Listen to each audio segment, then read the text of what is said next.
Hi, I'm Yegi. I'm an entrepreneur and success coach who wants it all. Family, luxury, career, and the freedom to do whatever I want, whenever I want. And I'll do whatever it takes to get there.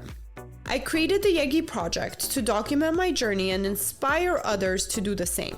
My mission is to change the world by influencing and leading others to do what they love and live fulfilled lives. Hello. Welcome back to the Yegi Project. Today we have Alicia Butler Pierre with us, who is not only has many years of chemical engineering background, but is now an entrepreneur changing other businesses' lives. So let's get to know Alicia and pick her brain about entrepreneurship. So please, Alicia, first tell our listeners, who are you and what do you do today? Thank you for that wonderful introduction, Yegi, and it's a pleasure to join you here on your podcast. I'm Alicia. I have been in business for, 19 years now, which is so hard to believe. I am based here in Atlanta, Georgia, home of Delta Airlines and Coca-Cola. Nice. And and I have, for a very long time, I've always been passionate about, really the base is organizing things. That's actually how my company originated, believe it or not. It was a professional organizing company.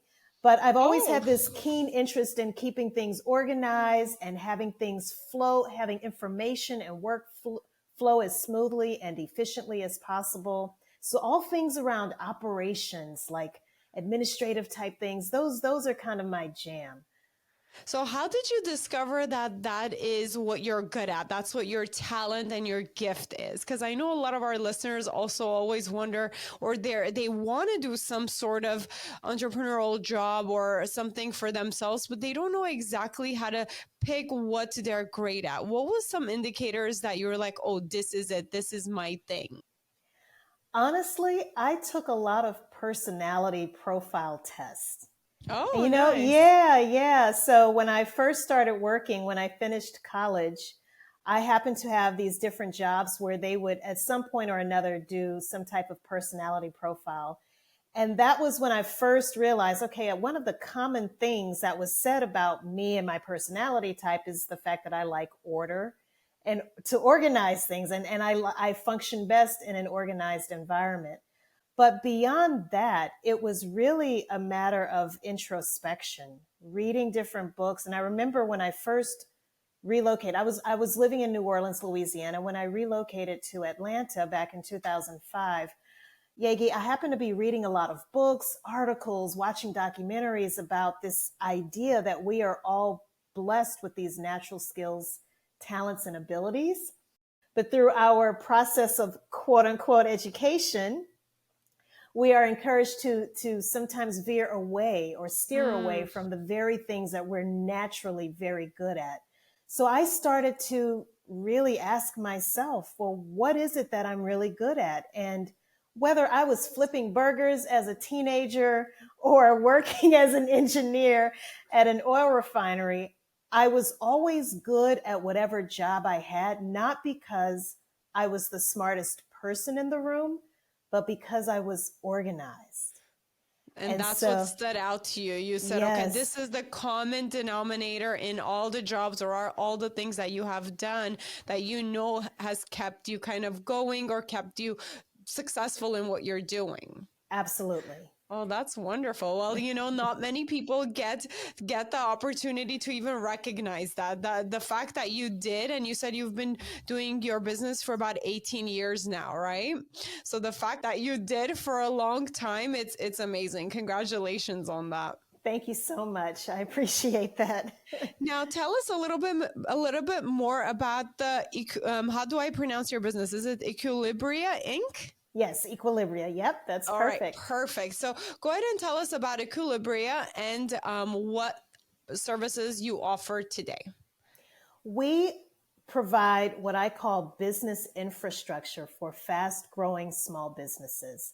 We help them get in place or figure out the people, the processes, and all of the tools and technologies that they need to really come together into a cohesive system so that they will not only have a stable foundation, one that isn't chaotic, but one that also allows them to truly scale their operations in a sustainable, profitable, and repeatable way. So processes are a huge part of that. But again, we also help them figure out the people that they need to add to their teams, as well as the different tools and technologies that they can leverage to automate a lot of what they're doing or just streamline much of what they're doing. Yes, and I definitely, in my experience in running a business, I could see how important that is to get outside help, because sometimes as a small business owner, you miss those steps. Now, for our listeners who are in kind of that dilemma of, okay, what do I do next with my business? I'm really busy. I don't know how to scale, but they almost feel like overwhelmed. Well, what advice would you give them based on your expertise from doing this for many years? First of all, slow down. And it's so easy to get, and I myself, I'm actually dealing with this right now myself. So I'm speaking from experience. It's so easy to get caught up in what we think we should be doing or where we think we should be, because unfortunately we compare ourselves to others and we allow the chatter from the outside world and outside influences to tell us where we should be. But you are exactly where you are for a reason. Slow down. And sometimes, honestly, Yegi, you have to just walk away, even if it's just for 30 minutes or an hour. If you can go and just step outside, it is amazing what you can do when you step away from that computer for a while or whatever it is you're in the process of working on. Step away for a while and then come back. Reset. Ask questions. We are in such a beautiful time right now, because I know there's many dangers of AI, but a beautiful thing about AI is that it's even better than, let's say, traditional searching on the search engines like Chrome or Firefox or something like that, because we can literally almost prompt it as though we're having a conversation with someone and say, I'm really struggling with X in my business. What do you suggest I do? And it could be through using a very simple search in an AI tool that it could lead you to someone like me, for example. Yeah. Whereas before, think about it, Yegi, we wouldn't have known how to find a person like me with the company and the services that we provide, because what do you call it? Right? Yeah. So the benefit of, I think, some of these AI tools is that we can actually have a conversational component to it to help lead us to the answers that we might be seeking or the solutions that we might be seeking. So you feel like the AI technology today is really helping small businesses or kind of more niche businesses get recognized? It can. It can definitely help. It can definitely help lead people to us. Uh, the flip side of it is there are other people that are also looking for people like us, both of us, so that they can spam us, right? Oh no. So that's the downside of it. So it does definitely help increase the visibility and the way that people can get to you. But unfortunately, there's the kind of stuff that you have to filter through as well that you may not necessarily want to be bothered with.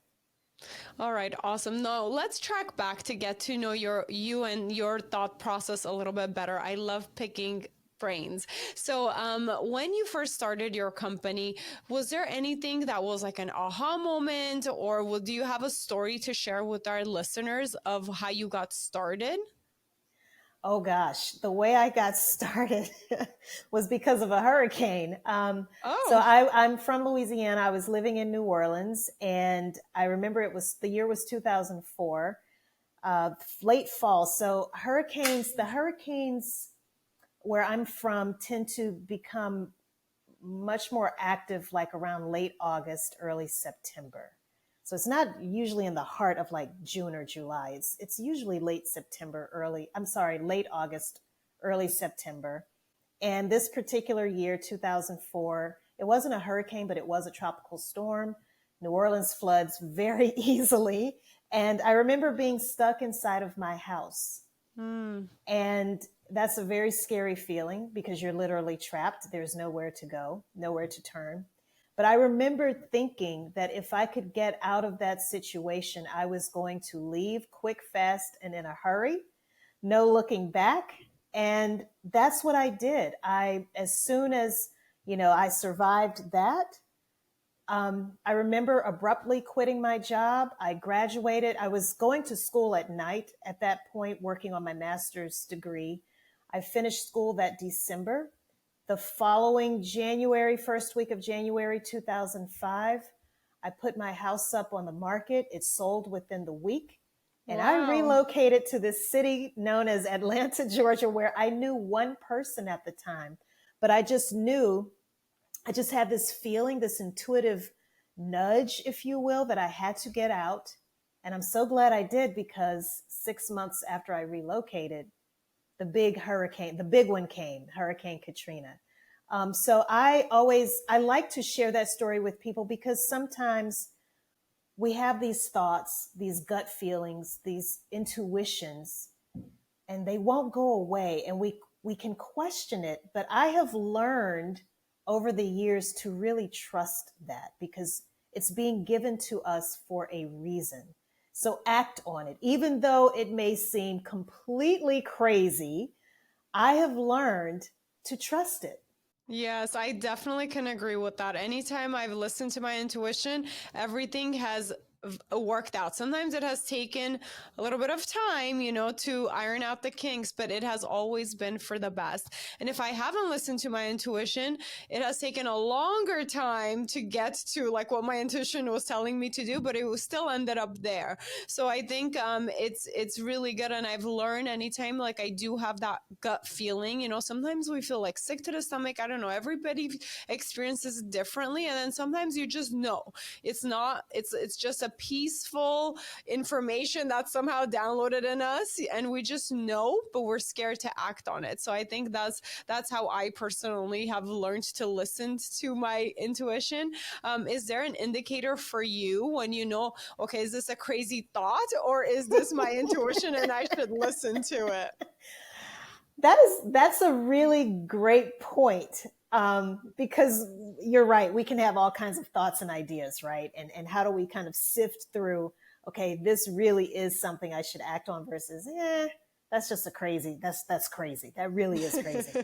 I'll say this, if it keeps nudging you, like it just won't Oh, it keeps go coming away. up. It keeps coming up. And it just won't go away. And it's almost like remember the cartoons where they show like an angel on one shoulder and a Yes, devil on the other. yes. And it's like you're constantly being nudged or tapped on the shoulder. And it's like, okay, all right already. Yes.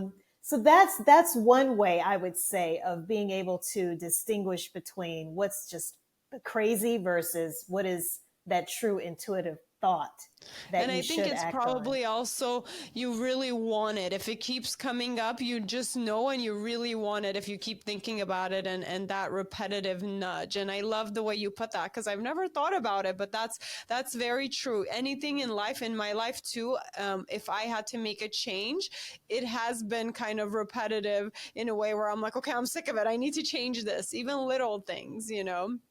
Absolutely. Now, before I ask more detailed question about your expertise, I love to get to know my guests. So here are some fun questions. Okay. Now, if you had a magic wand and you can change one thing in the world, what would it be? For people to slow down, Why? because we can be in such a rush, in such a hurry all the time, and oftentimes we end up in the same place. I travel a lot, so it's always funny to me when I see people rushing to get on the plane, or they're rushing, and it's like we're all about to get on the same plane. Like, chill. I guess it's a personality we develop, especially in America. It's such fast paced, like hustle Exactly. culture. We're all trying to get ahead and we don't even know of what. Right. And so what can happen is a couple of things from a business perspective. What I've noticed oftentimes is a lot of times when people are rushing or they're impulsive, they end up having to go back and correct mistakes that have been made. Whereas if you take your time, and I'm not saying, of course, sometimes you just can't do it. You have to act quickly. But So if what's you, the sweet spot? the sweet spot is, especially if it's something that involves an investment of money, think about it. Take your time. Don't just, those sales pressure, the sales tactics that some of these great salespeople can have sometimes, and you get sucked in, and it's like, no, slow down, think about it, do your research, do some fact checking before you invest and go all in. And I think that's really, really good advice for our listeners, because a lot of our listeners are entrepreneurs or are on their path to owning their own business. It's definitely an entrepreneur's personality to sometimes jump on things because we're excited. We do listen to our intuition more, and sometimes it could not be the best decision if we're rushing it. We need to check all the facts and do the research. So I think it's a great reminder for our listeners to slow down before we make rash decisions. Yes. Yes. Awesome. Now, has there ever been, I'm sure there has been, because there's no business or no person who doesn't have challenges, but do you have a challenge that you want to share with our audience that you had to face and how you overcame it within your business? There's been so many over the years, but a really big one that is fairly recent. So 2 years ago, Yegi, I had a major surgery. I had a 10-pound tumor removed. Oh my goodness. Thankfully, it was benign, but it was scary. It was scary. I bet. Because the thought of, what if I don't make it? What if I don't wake up? And then what will happen? You have people depending on you. You have a team there, aside from your loved ones, people that I work with, what's going to happen to them? What would happen to the business? All this stuff, all of these tenets of operations and organizational excellence and all of these things that I've espoused over the years, will my company be able to survive if I don't? Wow. So that was a serious wake up call. And thankfully, the healing process was much easier than even my doctor anticipated. But it was a reminder. We hear this all the time. What if you're hit by the proverbial bus? What would happen? And it sounds very grim. But seriously, what would happen? Yeah, I think we all need to take a moment to sit down and think about that. And, I encourage people to journal about it, really sit down and think about it. It could be a pivotal point in our lives if we do sit and think about it. Absolutely. And anything can happen at any time to anybody. That's a reality. So that was a major thing. And what happened is, coming out on the other side of that, Yegi, I was given a second chance at life.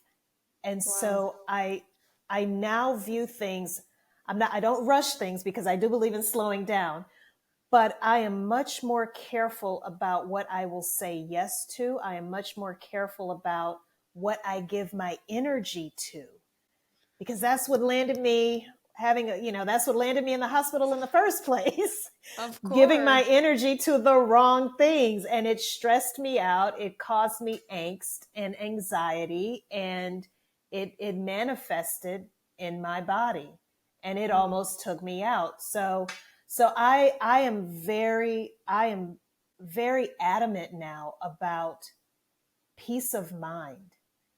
I would much rather work with a client, even if that client paid me $100, and I know they trust me, they value what I bring to the table, than a $100,000 contract where it will just be painful and stressful. It's not worth it. It's just not worth it. There is no price on your peace of mind. Trust me. No, or your health. Yeah. There Yep. really isn't. Honestly, pretty recent. I had a car accident, and that's kind of what woke me up again to reevaluate everything. And be like, okay, thank God my kids weren't in the car, so that took a lot of the pressure off. But I thought about it: what if something happened to me or the kids? So I had to sit down and really rethink about where I want my path to take me as of today. Because every year, I want to say even about every 6 months we should do this, because things change, things evolve, we evolve. So I'm so happy you share that story, because at the end of the day, again, that's what I realized too. The most important thing is my health, my family's health, and that our day to day, we're happy, right? That's the goal. We don't need to have such extraordinary things. If we do have the things that keep us happy on our daily, we can work harder to aim to achieve more always, because that's fun too. But we shouldn't take the very basics for granted. Wonderful. So Alicia, thank you again for that story. So I want to move a little bit to pick your brain about the details of what you do, your expertise. So you are an expert in operations. Now, a lot of our listeners, or just sometimes the elephant in the room is, okay, I want to grow my business, or I want to start a business, but finances, how do I do this? How do I take the leap of faith if I don't have enough money, or if I still need to focus my time on a full-time job? What advice do you have for our listeners who are worried about finances and having to pay like their bills on the monthly while trying to grow their small business? That is a very legitimate and real concern for so many of us. And it's a constant juggling act, to be honest with you. But especially if you are just starting out, it is difficult. And I know this is not a light decision to determine, okay, at what point do I give up the regular job that I have and pursue this full time? That's a very personal decision. And I will say this, because I don't want to steer anyone in the wrong direction. But think about this analogy that I'm about to share. Would you rather, whenever there's always concentration versus dilution, right? So right now your efforts might be diluted, especially if you're still working a full-time job. You have this side thing you have going on, and there's the potential for it to grow into something much bigger. But you know how they say you can't serve two masters? Will it forever remain a side hustle? And if so, that's fine, because your full-time day-to-day job offers you benefits, potentially paid time off, things that you would not have if you pursued your side hustle full-time, or at least you might not have it right away. It's a very personal decision, but think about this. If you want this other thing that you have going on here on the side to not just be a side hustle, you cannot dilute your efforts. You have to concentrate your efforts. Concentration will always lead to more powerful results than a diluted effort. Think about, I'm looking at some Palmolive dishwashing liquid on my sink, and you can tell when a product has been diluted, right? It's not as potent. You have to use more of it. But when it's concentrated, it's thicker, it's more viscous. It gets the job done quicker. It gets the job done quicker with a lot less effort. So on the financial side of things, I would implore people to explore. There are all kinds of fintech solutions that are out there right now. We've always been taught traditionally going to the bank and asking for a loan. Well, you know what? God bless people who are able to go to banks and get those loans. But the reality is most of the money is flowing towards tech companies.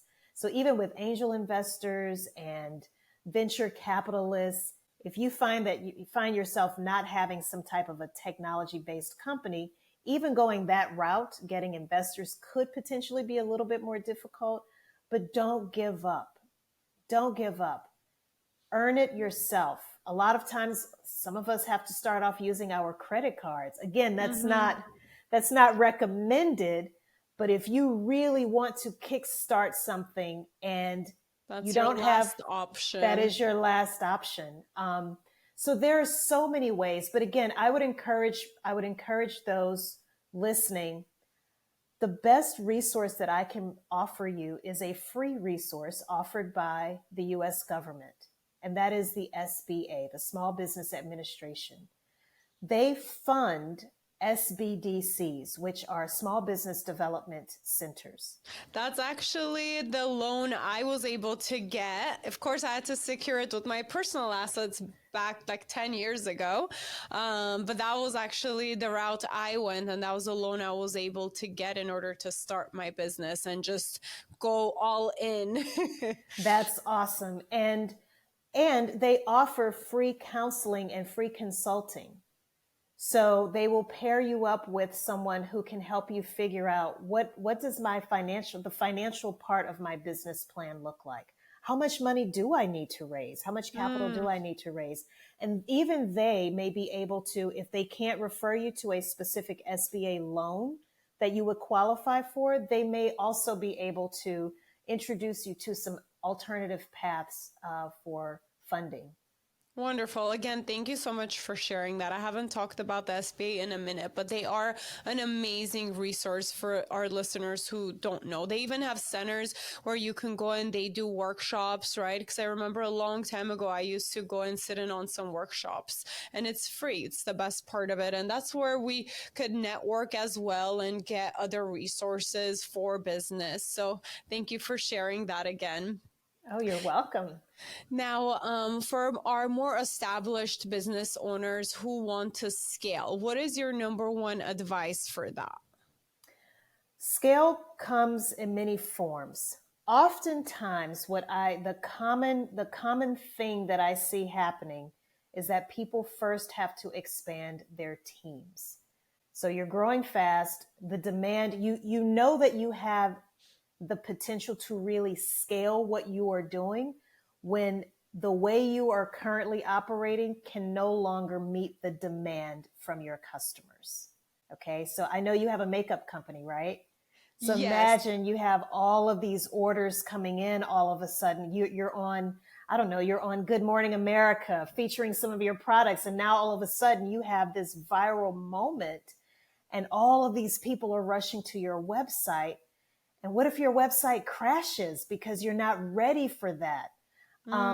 That's when you know you have the potential to really scale and you need to start investing in that business infrastructure. So more than likely it's going to mean off the top, just adding more people to your team. And as you add people to your team, they need to know what to do and how to do it. That's where the processes come into play. And then I when we see. talk about the tools and the technologies, what software needs to be used. A lot of times when we're starting our businesses, we're using the free version of something, whether it be Yes. Dropbox or Google Docs or whatever the case may be. And now all of a sudden we realize, oh gosh, we need to upgrade to the next to a paid plan, or we may have outgrown this particular technology altogether and need to invest in something that can actually handle the type of growth that we're experiencing. And these are the things you consult with your company, correct? Absolutely. Awesome. Absolutely. Honestly, that's the route I would take. If I can go back and do it all over again, that is the route I would take. I would hire for help instead of doing so much trial and error and figuring it out. It's a lot more timely and costly. Yeah. Now, what is the number one reason successful businesses fail? So you can see my business is booming, everything's doing great, and then all of a sudden, what happened? Why did I fail? Or why am I not making money anymore? If we're talking about a successful business, my assumption is that we're talking about a business that is making a lot of money. So not just top line revenue, but it's profitable as well. Why can it fail? There's so many reasons why it can fail, but a big one that I notice is the lack of that business infrastructure. They don't have their processes in place. I can name so many examples of this happening to very successful companies. Right now, I'm just quickly thinking of an example of an ice cream company in New York City that happened to have a customer who was the CEO of Disney, came into one of their locations in New York City and said, you know what? I love this ice cream so much. Can you guys come down to Disney World in Orlando, Florida, and set up shop there? They did, and it was a disaster. Oh no. Because they weren't able to replicate what they had, whatever their secret sauce was in New York, they weren't able to scale it to a different location outside of New York. How tragic is that? Yes, You have this that's an golden amazing opportunity. You have a golden opportunity to really take your business to the next level, potentially become a household name, and it fails all because you did not have that business infrastructure in place. You didn't have the people you needed to help you expand. Nothing was documented, so things were loosey-goosey. That impacts the customer experience. It impacts the quality of the ice cream or whatever your product or service is. And you don't have the technologies to make sure that everything is seamless and integrated. So it always breaks my heart when I see successful businesses fail for that reason. Wow, thank you for sharing that story. Actually, I think we don't think about that, but anytime we have an outside of our comfort zone experience within business, I could see how trying to slow down, as you advise, and trying to fix the systems and processes for that new opportunity would be super handy compared to just jumping into it and assuming it's going to work exactly the same way as your old store worked or as your current store works. Now, talking about infrastructure, so that word some people are not familiar with. So what is a business infrastructure? You're right, Yegi. When most people hear that word infrastructure, they probably think of transportation or they think of maybe something IT related, technology related. But when we talk about business infrastructure, we're literally talking about the people that make up your team, or even the vendors that you're working with, the suppliers, the outsourced consultants or independent contractors that you may work with, all of the people who are a part of your company's ecosystem. We're talking about them, the processes that literally detail this is what we do and this is how we do it, and all of the different tools that you're using. So everything from equipment and machinery to the digital technologies that you're using.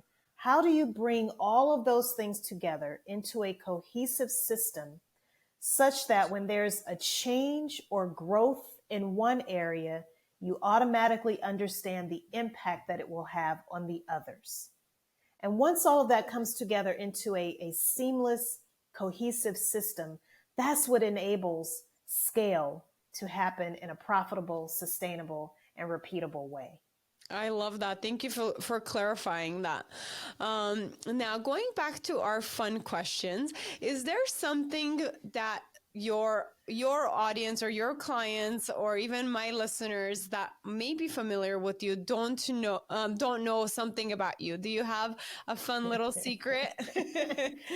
I have an incredible sense of humor. I think if I could pick another career, it would be comedian.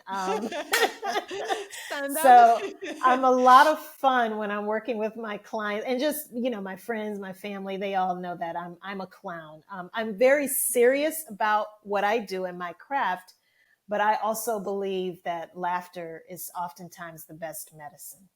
Yes, I definitely agree on that one. A little sense of humor takes us a long way. Even in difficult situations, I used to work on clients doing eyelash extension services. And if they were doing something like blinking or yawning or being on their phone, it could be frustrating if you're trying to do such a detailed work on their eyes.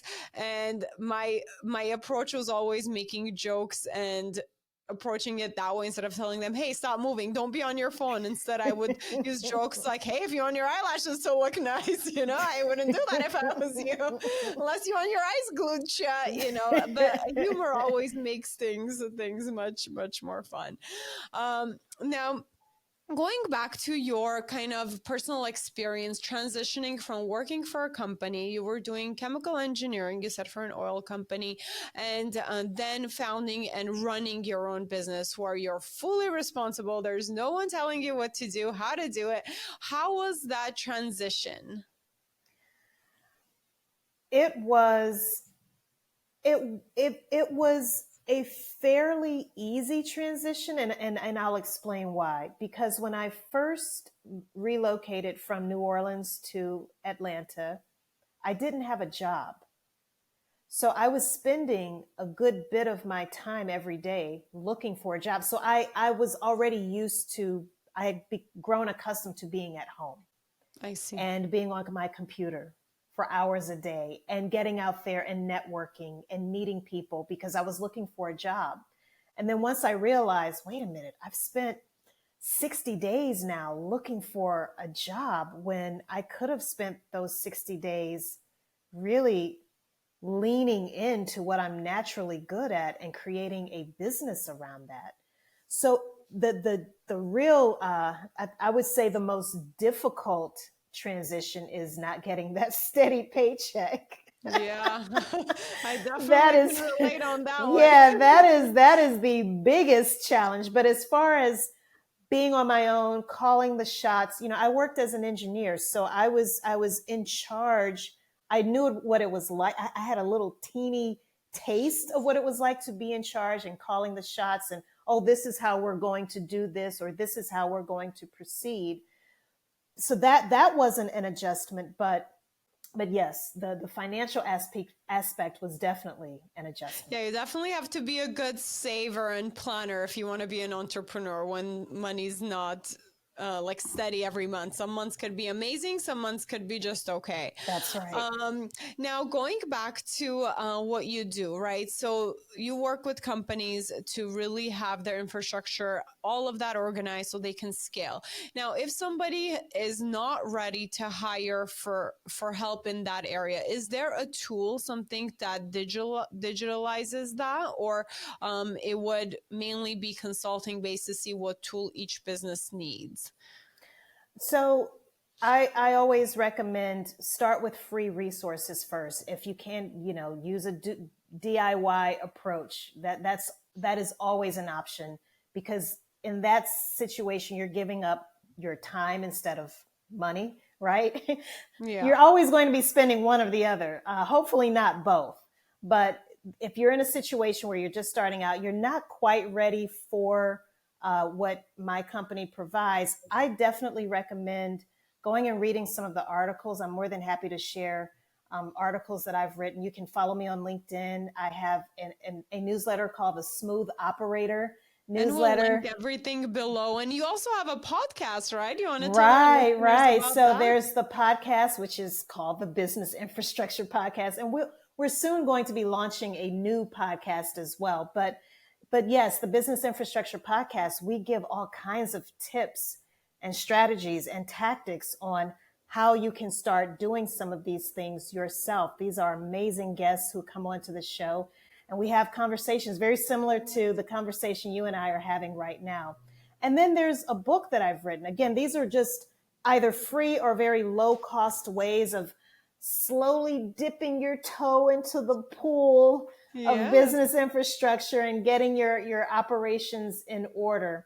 So yes, and I'm more than happy to give a link if you need that to my book as well. It's Yes, called, we'll definitely include all of that. okay, I think perfect. our listeners love any tools they can use to grow. That's awesome. Now, just following you around, what does your typical day look like? Trying to find the balance between life and work. Do you have a routine, morning, evening? What does your day or week look like? One of the best things that I did for myself about 3 years ago now was actually get an office. I worked from home for a while and I had an office, and then I was like, no, nobody ever comes here. Why am I paying all of this money? I went back home, and I was home for like 12 years before I got an office again. It is the best thing. because I now have the space to move about and really see things. And remember how we were talking earlier about sometimes you just have to get away. You need a Yes. change of environment, a change of scenery. If you can do that, if you can afford it, I definitely recommend getting yourself some space outside of home. I Oh, know, I second that. I will yeah, put money on that advice. I think it's so important. It's nice to work from home, and some people wish for that if they don't have that opportunity. But if you do have the choice, you realize that actually working from home, but maybe like just small tasks from home is great. But having the actual different space as dedicated where you can just focus and compartmentalize. I can't even say that word. My accent gets in the way, but where you can just put, that office into your work. And then when you step out, you can step out. Because especially for entrepreneurs, right? Your brain's always working. If it's your own company, you never stop. But a lot of times having a separate space even helps with that. So when you're in your office, you're in a different mindset and you're just focusing and trying to grow your business.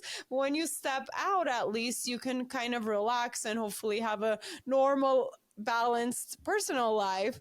But anyway, sorry to cut you off, but I oh, no, definitely it's second okay. that. I'm glad to hear that. So my day usually starts off, it used to start off around 3 in the morning. I'm getting better.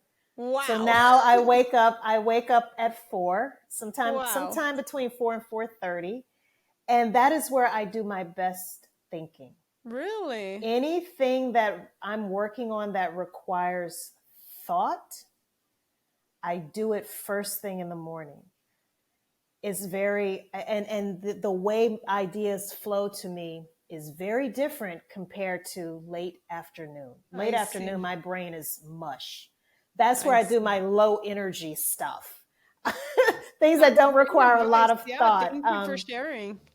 And I meditate, but I meditate in a very different kind of way because I meditate, I as I'm making up my bed, as I'm packing up my lunch to take with me to the office for the day. I'm just in a very deep meditative state. Wow. So that's how I meditate. That's hard to achieve. I've studied meditation this past couple of years, and that's like, I think considered like walking meditation, which is amazing that you're able to hit that meditative state while you're doing these activities Well, actually.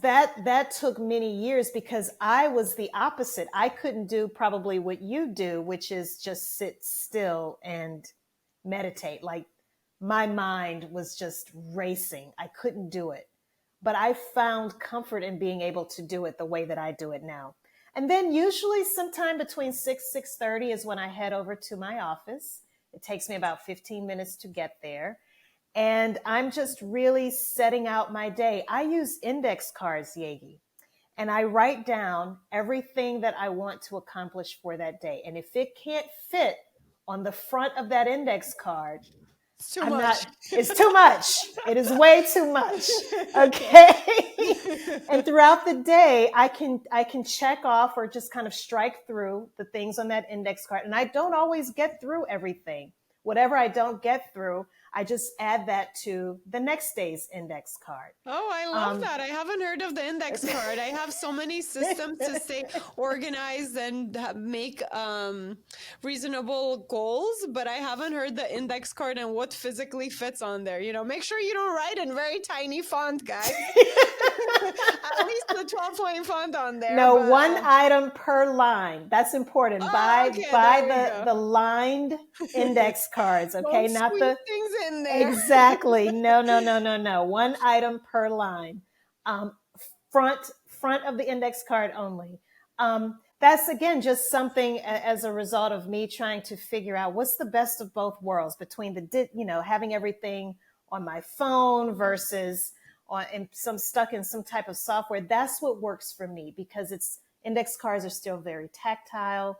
You still have the ability to write, and we tend to remember what we actually write more than if we type it. So it has been a way for me to keep up with that. It's a way that I keep myself organized, but also on task. And then I'm on calls throughout the day and in meetings, doing client work. It could be a number of those things, networking. but I wrap up. Here's the important thing to share to everyone. The balance that I have achieved, I wrap up by 5 o'clock. Well, you're up at 4 a.m., so 5 o'clock is kind of late to me. But here's the thing. There's one more final hurrah, usually at around 6. Between 6 and 6:30, Food. I tend to think about, okay, oh, wait a minute. I needed to send Yegi that email. Let me take care of that real quick. So that's like the final hurrah. And then by 6:30, it's shut down. You're right. I should be eating before 6 p.m. I'm trying to get better about that. But lately, now that the weather is warmer and more pleasant, that's also a great time to go take a walk. I discovered this beautiful walking trail behind the building where I live. And so that is also very therapeutic. And then by 7:30, I'm in. I'm Nice. in. I love it. I love it. What time do you go to bed that you wake up at 4? Usually around 10. Oh, wow. Okay. Yeah, 10. Awesome. Well, thank you for sharing that. I think there's a lot of good takeaways for myself and for our listeners. Now, before we wrap up, I really would love it if you can share your last words of wisdom with our listeners. Maybe the 3 things that if somebody never thought about their business infrastructure, what's the 3 first things they could do right after listening to this podcast to kind of analyze to see where they're at? One of the first things I recommend doing is taking an inventory of everything that you do. Writing an exhaustive list of all of the tasks and activities that you perform. And then from there, figure out. So let's imagine you have a sheet of paper on one side and you split that sheet of paper down the middle. On the left-hand side, you list all of these things that you're doing. On the right-hand side, I encourage you to really think about, in a perfect world, if you had access to all of the resources that you needed, who ideally should perform each task or activity. Oh, wow. And I guarantee it won't be you. It won't be you, right? Great. That is an exercise I take my clients to. We use index cards, by the way, to do all of this. And these cute little stick figures that I have. But it is really eye-opening to help you figure out, oh my gosh, I know I feel like a chicken running around with its head cut off, but now I know why, because I'm literally doing the work of 6 or 7 different people. How do I stop this madness, right? Yeah, and a lot of the tasks are probably you can hire somebody on minimum wage or like not super high paying position that somebody can take all of that off of your hands. Maybe even a part-time position you can hire for. Absolutely. Second thing I would recommend, so that covers the people part. Second thing I would recommend is taking an inventory of everything, of all of the processes. So I can tell you right now, and that's another resource I'm happy to share with your listeners, Yegi, is there's a document that I have. It's free. It's out there online called 29 must-have processes for every small business. So for example, we're all in business to make money. So we have an accounts receivable process. We all have to pay other people. So we all have an accounts payable process. What does that process look like for your company? That's a good way to get a baseline of the processes that you need to operate your business on a day-to-day basis. And then finally, when it comes to the technologies, one technology that I want everyone, or I encourage, I should say, everyone to explore is called Notion. I receive no type of affiliation package with them, but Notion, if I had to, there's 2 tools that my team uses religiously that have been game changers for us. One is Slack. That's our instant communication, instant messaging tool that we use. We avoid email like the plague. We do everything because there's so much spam that important messages that we need to send to each other can easily get lost. Slack is a way to help us organize all of our communications into different threads. For example, we have a podcast thread. We have a client thread. We have a thread for social media. We have a thread for YouTube videos. we can organize all of our communications into these different threads. We can tag people, we can attach files, we can link it up with Zoom. Nice. It's such a remarkable tool. And Notion is really like our operating system. Notion is like Dropbox and Google Drive on steroids. Oh, I've never heard of it. I'm writing that down. Really? I'm gonna check it out. No, Oh, I've never heard of it. Yegi. Oh, Yeah, it's a game changer, we honey. use Dropbox and OneDrive with our Office suite. You are going to love Notion because it makes everything visual. We upload everything there. Literally everything is in Notion. And there's a phone app that we can use. So we always have access to what we need when we need it. And Notion, unlike Dropbox or OneDrive, where you have folders nested inside of folders, and it can take people a long time to find the information that they're looking for, Notion creates these beautiful thumbnail images of everything. So wow, it really reduces the amount of time you spend in searching for material. It syncs with Google Drive. So if you have different, like a Google Doc or a Google Sheet, you can import that in. You can upload your videos and it literally creates a thumbnail image of your video. You can play the video directly in Notion. Well, everybody needs to check Notion out, and Notion needs to sponsor you. So do those three things and let me know how that works out for you. Well, awesome, Alicia. Thank you so much again for your time. That is our time. I know we both have a hard cutoff time today, but I've enjoyed so much speaking with you and getting to know you. And thank you again for sharing all your wisdom with our listeners. And our listeners out there, thank you for your time as well for tuning in. Make sure to check her out. And what's the best place our listeners can connect with you? To connect with me personally is LinkedIn. So yeah, that's the best place. All right. Thank you again. Until next time. Bye. Thank you so much.